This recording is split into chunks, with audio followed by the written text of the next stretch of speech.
ऐसी कुछ आर्गुमेंट आपने कर ली तो क्या कृष्ण जी का सही संदेश मिला? कृष्ण जी गोपियों के वस्त्र लेके झाड़ पे बैठ जाते हैं, ये भी आपको पता है ना? तो क्या करोगे आप लोग? ऐसा कुछ करने जाओगे तो पुलिस नॉन बेलेबल ऑफेंस में घुसा देगी आपको, होगा कि नहीं? कृष्ण जी की पत्नी का नाम क्या? पता ही नहीं। हाँ, रुक्मणी। तो राधा का क्या काम था? अगर ऐसे कुछ प्रश्न किए जाए तो कृष्ण जी का सही संदेश है क्या ये? कृष्ण जी को आध्यात्म के लेवल पे समझना पड़ेगा। 16,000 रानियों का मीनिंग क्या है? कपड़े लेके झाड़ पे बैठ जाने का मतलब क्या है? राधा के साथ रास रचाने का राज का मतलब क्या है? वो सही मीनिंग समझना पड़ेगा। बाकी आपको अय्याशी करनी है तो कृष्ण जी के जैसा कोई पात्र नहीं है, गलत अगर इंटरप्रिटेशन किया तो। ऐसे तो बहुत सारे पात्र हैं, मैं ज्यादा डिटेल में नहीं जाता हूं, लेकिन यहां कृष्ण जी को समझ लो। मक्खन गिरा दिया, दूध और दही की मटकी फोड़ के दही और दूध गिरा दिया। आज जन्माष्टमी के दिन हम अपने जान पे जोखम पे जाके दही हंडी फोड़ के दही गिरा देते हैं। तो कृष्ण जी का यही संदेश था, मक्खन खाने लायक नहीं है, दूध पीने लायक नहीं है, दही खाने के लायक नहीं है, फोड़ दो, तोड़ दो, गिरा दो।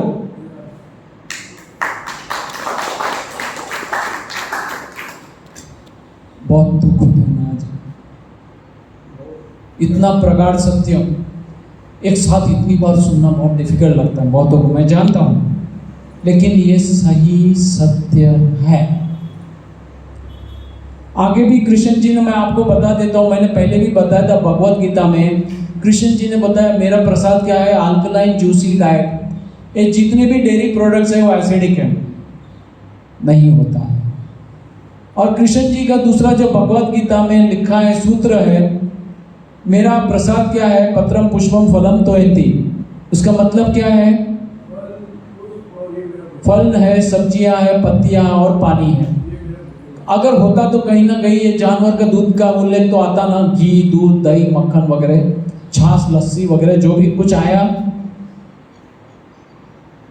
तो कृष्ण जी का संदेश क्लियर है आप लोगों को? यस और नो? तो कृष्ण जी के नाम की तालियां तो बजाइए।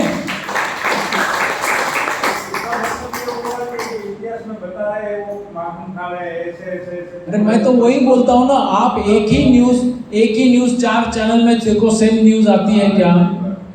भारत का इतिहास जो है के बारे में, जो गांधी जी के बारे में या सरदार पटेल के बारे में जो लिखा है, पाकिस्तान के इतिहास में वही लिखा है। भारत के इतिहास में मोहम्मद अली जिन्ना के बारे में जो लिखा है, वो पाकिस्तान के इतिहास में क्या लिखा है? सेम लिखा है। वहाँ Quaid Azam Mohammad Ali Jinnah means father of the nation है, मोहम्मद अली वहाँ हीरो है, यहाँ हम विलन गिनते हैं। वहाँ सरदार पटेल को विलन ही गिनते होंगे कि नहीं? तो इतिहास को तोड़ा जाता है, मरोड़ा जाता है अपनी सुविधा के अनुसार। तो इतिहास पे ना जाइए, प्रयोग करके देखिए, सार्थक मीनिंग निकालिए। क्लियर? मैं जानता हूं आज कोई जैन तो यहाँ नहीं होगा क्योंकि उनके पोजीशन चालू है। कोई है? नहीं। आप जैन हैं? हाँ, वेरी गुड। जितना सत्य महावीर स्वामी ने बताया है शायद किसी ने नहीं बताया, पशुजन्य खुराक के बारे में। लेकिन बड़े दुख की बात है, जैनियों को ही इसको पता नहीं है। आप जैन है ना? आपने विघय वर्ड सुना है? विघय, विघय त्याग।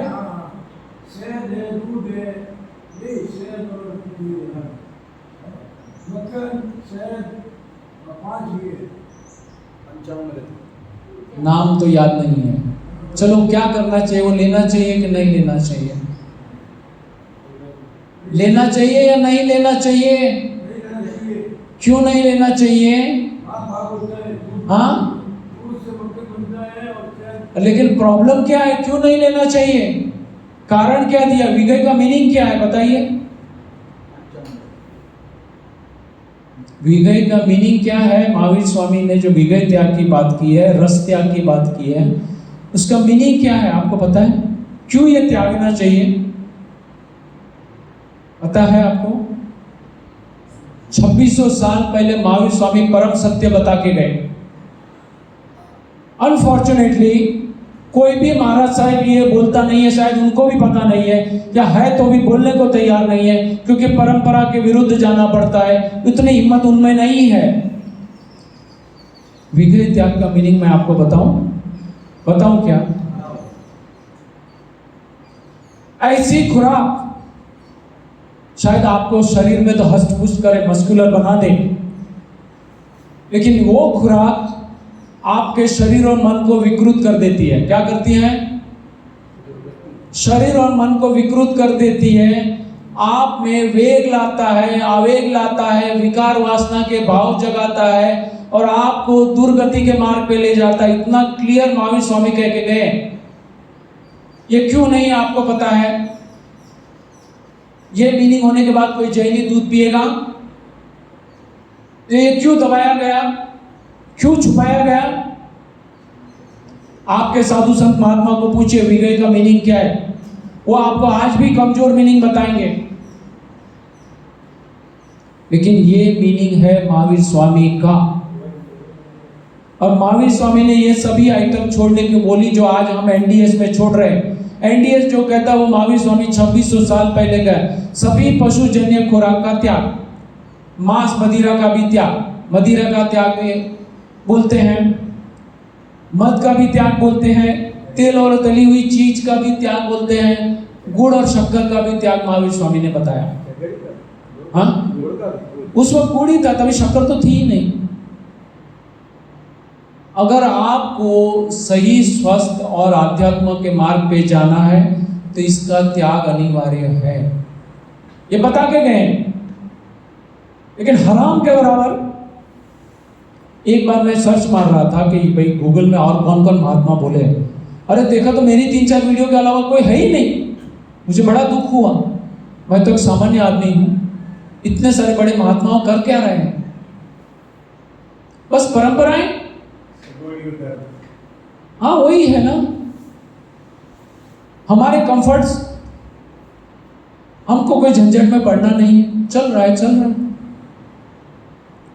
ये सभी एनिमल बेस्ड है। भगवत गीता का जो मैंने बताया पत्रम पुष्पम फलम तोयंती, ये वाला है। ईसाई धर्म में भी जाइए तो जेनेसिस में लिखा है fruits and vegetable is original diet. क्या है? क्लियर? लेकिन वहां आज भी मांसाहार खाया जाता है।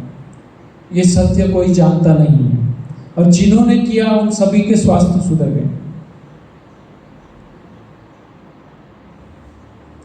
बौद्ध धर्म में भी यही लिखा है, हर जीव को जीने का समान अधिकार है, किसी भी जीव की हिंसा नहीं करनी चाहिए, मारने वाले से बचाने वाला महान है। यही चीज सिख धर्म में लिखी गई है, ऐसी चीज इस्लाम में भी लिखी है। सभी जीवों को समान अधिकार है, किसी भी जीव को दुख नहीं देना है, पीड़ा नहीं देनी है। कोई भी धर्म ले लो, सभी धर्म में लिखा है।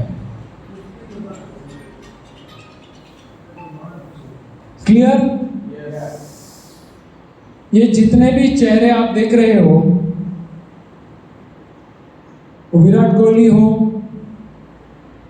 जोकोविच हो, सुनील चिक्री हो, माइक टाइसन हो, और ये फिल्म स्टार कौन है? हाँ, अक्षय कुमार, बराबर है। ये सभी मांसाहारी थे, सभी अपने फील्ड में जबरदस्त हैं, तो उन्होंने मांसाहार छोड़ा, वेजिटेरियन बन गए। वेजिटेरियन से एक स्टेप आगे उन्होंने दूध और डेयरी प्रोडक्ट्स भी छोड़ दिए, वीगन बन गए, और आज सभी कहते हैं कि हम स्वस्थ हैं, फिट हैं, हमारी ताजगी स्फूर्ति बढ़ गई है, हमारी स्टेमिना बढ़ चुकी है। ये माइक टाइसन जो है मोहम्मद अली के बाद का एक बॉक्सर है जो अच्छी बॉक्सिंग करता था, बाद की उम्र में वो बीमार हो गया, फिर उसने भी ये सभी एनिमल बेस्ड प्रोडक्ट छोड़ दिए, अब वो प्लांट बेस्ड डाइट पे आ गया है, उसका भी स्वास्थ्य सुधर चुका है।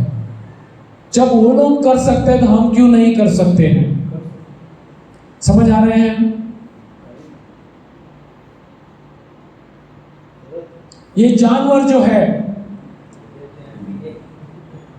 आप उसका मांस खाओ या जिंदा जानवर का दूध पियो, पीड़ा किसमें ज्यादा है?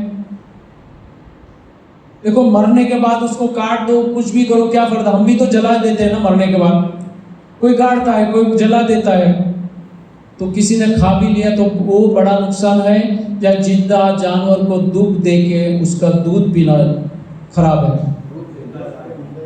हाँ, रोज उसको दुख देना, पीड़ा देना, बांध के रखना, सोचना आपको है। ये जानवर दुखी है, पीड़ित है, जाके कहे तो किसको कहे? कौन सुनने वाला है उसकी? मैंने जो भी कहा है मेरे को बिलीव मत करो, डोंट ट्रस्ट मी। आप लोग कुछ ग्रुप में जाइए डेयरी में, और छोटे तबेले हो या बड़ी डेयरी हो, जाको सुबह जाइए, दोपहर को जाइए, शाम को जाइए, कभी भी जाइए, और मैंने जो भी प्रश्न पूछे आप पूछिए, यहाँ नर कहाँ है बताइए, मादा की उम्र कितनी है, 15 साल की गाय भैंसे कितनी है बताइए, जो कमजोर है, बूढ़े है, उसको कहाँ रखा है आपने बताओ।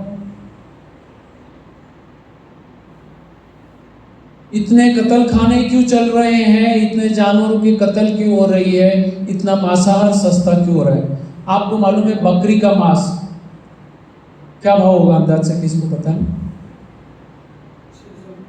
600 रुपये किलो है। गाय का मांस क्या भाव बिकता है? आधे भाव में 300 रुपये किलो में बिकता है।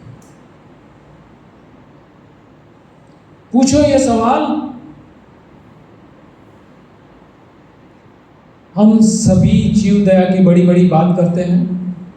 अगर आपको जीव दया की बात करनी है, अहिंसा की बात करनी है, तो पहले दूध और डेयरी प्रोडक्ट्स छोड़ो, पशुजन्य खुराक छोड़ो, फिर जीव दया की बात करो, फिर जाके कत्ल खाने को अपोज करो, फिर जाके मांसाहार को अपोज करने की आपकी नैतिकता बनती है। बाकी मैं दूध पी के कत्ल खाने का विरोध करूं? अरे दूध को, वो इंडस्ट्री को रॉ मटेरियल तो मेरी तरफ से जा रहा है, कत्ल खाने मेरी वजह से चल रहे हैं, मांसाहार मेरी इस विषय से सस्ता बिक रहा है। क्लियर? अभी गब्बर का एक मैसेज सुन लीजिए। किसका मैसेज है? तो गब्बर भी तो आना ही चाहिए कि नहीं? मुझे बहुत डर लगता है तो मैं बैठ जाता हूँ।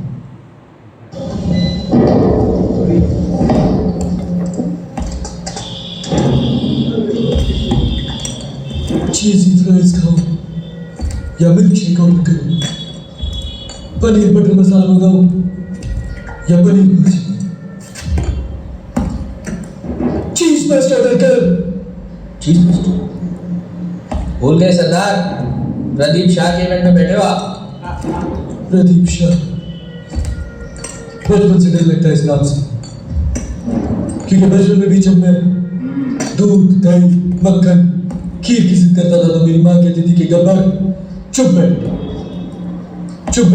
नहीं तो प्रदीप भारी आ जाएगी। और तब से इस नाम ने मुझे वीगन बना रखा है। डेयरी प्रोडक्ट्स की शक्ल तक भूल गया हूं मैं।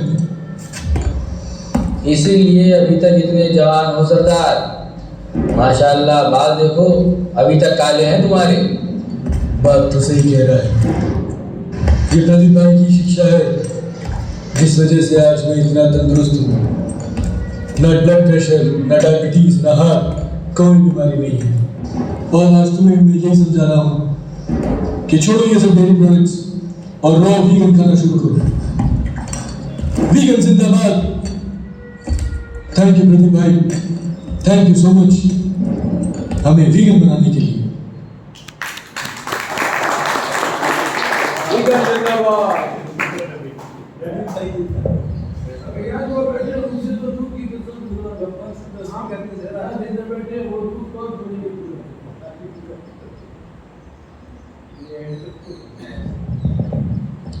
क्या लगता है आपको? मैंने कम से कम 400 से ज्यादा सेमिनार किए, छोटे बड़े, सभी के साथ किया है। डॉक्टर्स भी बैठे हैं, धर्माचार्य भी बैठे हैं, सभी ने कुछ ना कुछ पहले तो विरोध किया। पूरा सुनने के बाद कोई खड़ा नहीं हुआ। किसी का कोई प्रश्न है तो खड़े हो जाइए और पूछ लीजिए। कुछ पूछना है तो पूछ लीजिए। हाँ, ये A2 मिल्क। A2 मिल्क बराबर है। A2 मिल्क क्या है बताइए मुझे। हाँ नहीं, मैं आपको पता है कुछ A1 A2 मिल्क का।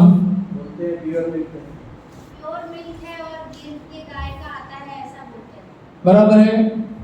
A2 मिल्क वाले का भी कुछ नया ट्रेंड चालू किया है, क्योंकि दूध बदनाम हो चुका है, लेकिन इंडस्ट्री तो चलानी है। तो जो गाय होती है ना, गिर की गाय या ऐसी गाय जिसको खाद होता है ना, हम बोलते हैं उसको A2 मिल्क बोलते हैं। ऐसे बोलते हैं A2 मिल्क अच्छा है, और बाद में उनको पता चला कि A2 मिल्क अच्छा है। वो भी फॉरेन से किसने बोला, तब जाकर उनको पता चला। बोलता है इसमें सूर्य नाड़ी है, इसमें सूर्य प्रकाश गिरता है, तो ये इसमें ये गुण होते हैं, इसमें से सुवर्ण भी होता है, पता नहीं क्या क्या बोल रहे हैं।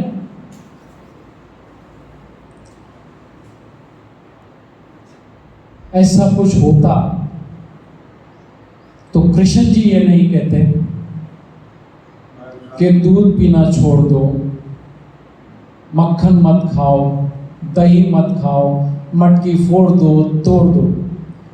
ज्ञानी तो कृष्ण जी ज्यादा थे ना, और कृष्ण जी कितने साल पहले कह के गए,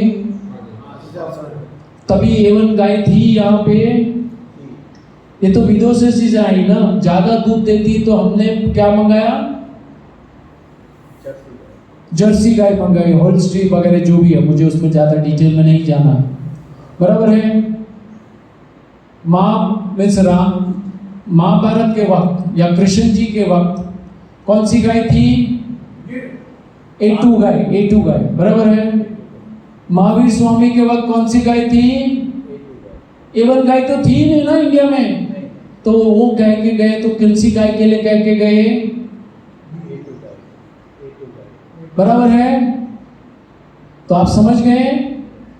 और कोई से का प्रश्न है तो बोलिए। सर, ये गौमूत्र और गोबर का निकाल कहाँ होता है, वो नहीं बताया बीच में तक हो। क्या गौमूत्र और गोबर, हाँ, निकाल कहाँ होता है? देखिए गौमूत्र और गोबर जो है, इतने सारे जानवर है, तो इतना गौ मूत्र और गोबर का यूज होता है, तो भारत की खेती में फर्टिलाइजर की इतनी जरूरत नहीं पड़ती।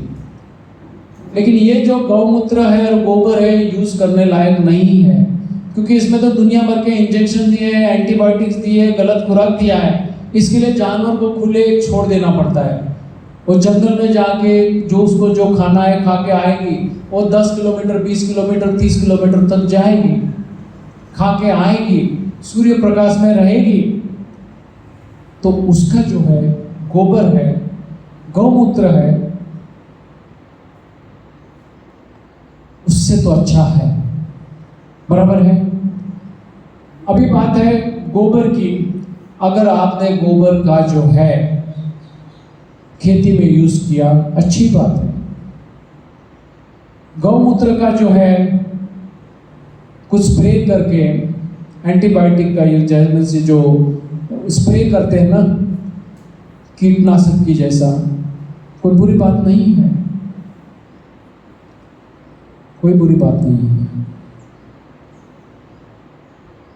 लेकिन ये कितना इंपॉर्टेंट है वो हमें समझना पड़ेगा कि ऐसा नहीं कि गौमूत्र या गोबर होगा तो ही फर्टिलाइजर कुदरत का होगा। कुदरत की पूरी बैलेंसिंग होती है।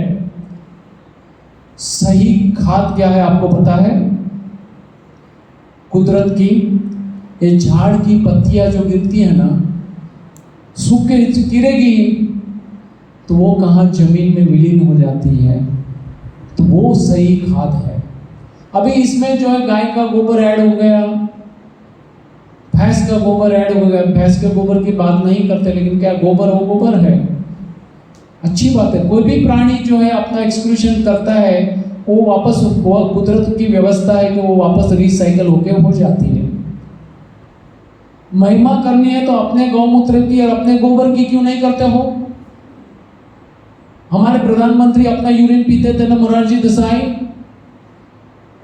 तो गौमूत्र की महिमा करते हो तो स्वमूत्र की महिमा क्यों नहीं करते हो? करनी चाहिए कि नहीं? शायद उससे अच्छा रिजल्ट होगा कि नहीं। लेकिन पता नहीं है, जानवरों की महिमा लगाए आपको गुमराह करने के लिए, आपका दिमाग भटकता रहे। गाय के गोबर में ये है तो मनुष्य के गोबर में क्यों नहीं? गाय मोक्ष में जा सकती है? जा सकती है क्या? 33 करोड़ देवियों का वास है, फिर भी वो मोक्ष में नहीं जा सकती। मनुष्य मोक्ष में जा सकता है, तो उसका मूत्र, उसका गोबर अच्छा क्यों नहीं है? ये मैंने बहुतों को प्रश्न किया है, क्यों नहीं? बस एक चालू है, चर्चा चालू है, हम भी कुछ बोलते नहीं। हाँ होगा होगा, अरे क्या होगा? वो घास खा रहे हैं, हम तो उससे अच्छा खा रहे हैं ना, फल और सब्जियां खा रहे हैं। तो हमारा गौमूत्र, हमारा मूत्र कैसा है, हमारा जो मल कैसा होना चाहिए, उससे तो अच्छा होना चाहिए। और हमारे जो भूतपूर्व प्रधानमंत्री जो मोरारजी देसाई थे, वो तो फलाहार पे ही थे, फ्रूटेरियन थे। और वो जो है एनडीएस जो खाता है वही खाते थे, फ्रूट्स ही खाते थे और थोड़े ड्राई फ्रूट्स वगैरह खाते थे। 80 प्राइम मिनिस्टर कौन सी उम्र में थे वो? 80 साल की उम्र में, 92 या जो भी उम्र में वो जिए, लेकिन 80 साल में भी वो चलते थे ऐसे टक टक टक टक टक करके, प्राइम मिनिस्टर वो बने इंडिया के। तो कुछ उनसे तो सीखो। और हमारा मूत्र, स्वमूत्र हम कब यूज कर सकते हैं? जब हम प्राकृतिक खुराक लेंगे तो उसमें कुछ बचे हुए, देखो क्या आता, मैं ये साइंस आपने पूछा तो बता लेता हूँ। ऐसे भी 12 बजे का टाइम है, तो ज़्यादा नया टॉपिक भी लेने में थोड़ा सा प्रॉब्लम है। हम जो खाते हैं, शरीर को जितना चाहिए उतना शरीर रखता है, बाकी का काम का नहीं है। वो कचरा हो या एक्स्ट्रा हो, बाहर निकलता है शरीर। क्या बोला मैंने? कचरा हो या ज्यादा हो, वो कचरा नहीं था, आपने ज्यादा लिया, आपको खाना था, उससे ज्यादा आपने कुछ खा लिया। बॉडी को जरूरत नहीं है तो बॉडी उसको रखेगी नहीं, एक लेवल तक रखेगी, बाद में तो उसमें भी कुछ सत्व हो सकते हैं। तो आपने वो लिया तो कुछ फायदा हो भी सकता है, क्योंकि यूरिन थेरेपी भी चल रही है। आपको मालूम है, आपका मल भी आपको दिया जाता है। ये ट्रीटमेंट है।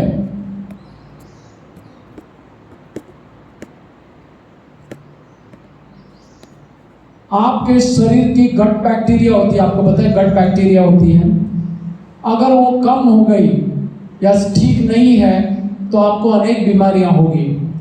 तो गट, आपके शरीर में बैक्टीरिया डालने के लिए आपका जो मल होगा या किसी हेल्दी आदमी का मल लिया जाता है, आपके शरीर में इंजेक्ट किया जाता है। तो ये सब थेरेपीज हैं, लेकिन ये सब अभी टॉपिक के बाहर की चीज है, मैं क्या बात करूं, लेकिन है, समझ गए?